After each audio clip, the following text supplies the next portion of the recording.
Kay aron mahibalo kamo kung unsay tuyo sa Dios sa kalibutan, unsaon sa tao nga siya maluwas. Kay ang tao karon nag-ilaid sa kalisod. Kay ang kalawasan gikuha sa Dios. Tapos makasala si Adan. Wala na naghulat ang Dios og laing 7,000 ka tuig. Tapos sa ika-7,000 ka tuig nga nagpahulay ang Dios nga sa ika-821 ka tuig samtang nagpahulay ang Dios kay usa man to kalibo ka tuig nakasala si Adan. Nagminyo si Adan og si Eva. Nga dili pa ang ngayan. Kay tapuson paunta nila ang usa ka libo ka tuig, aya sila magminyo.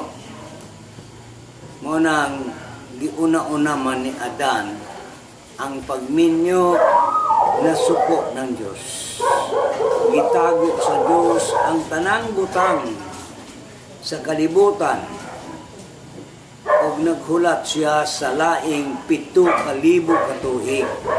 Karon ani na kita karon sa ika-7,000 ka tuig sa Dios. Kanatong tao usab. 16 na kita ka tuig karon. Nining ika-7,000 ka tuig. Tapos sa pagkasala niya Dan. Mao nga kinahanglan atong tumanon sumala pa sa mga balaod sa Ginoo. Tumanon. Kay aron pagbanos unya sa laing 7,000 ka tuig, linaw na ang kalibutan, wala na'y gubat. Wala na'y kasamo. Kay kining kasamo karon kanato sa Iraq ug Amerika, ikatulong gubat kini sa kalibutan na hangtod karon wala pa mahuman. Munang nisulod karon ang Russia.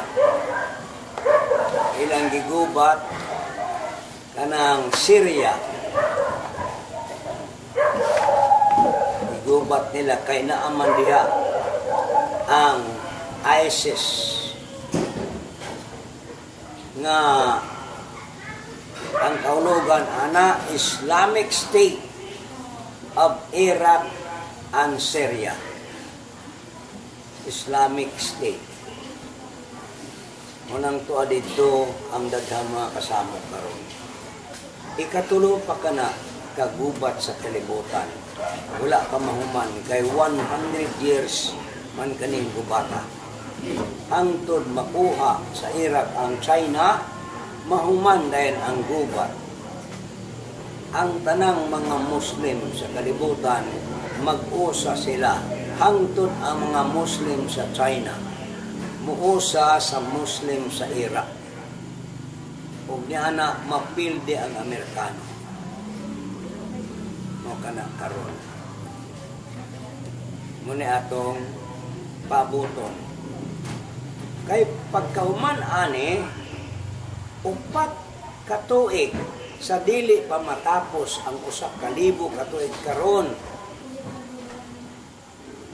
Dunay gubat sa Armageddon, 4 ka tuig kana. May tabo kani unya sa 1996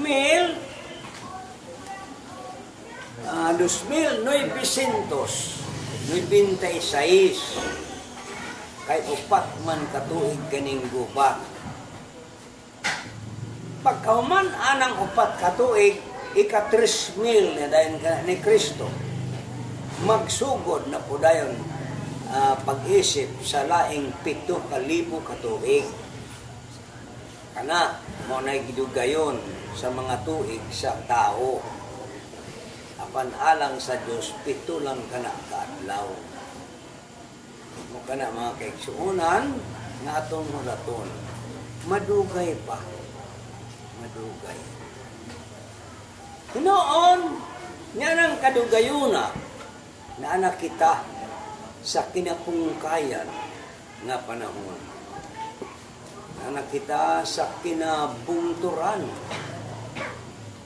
sa summit sa atong kapanahonan karon. Kay kung ingon nga kita nag-angat sa usa ka bungtod na nakita karon sa patag na sa ibabaw na ng bungtura na hapit at moabot unya didto sa atong pag-atuan nga gingharian sa Dios. Hapit na.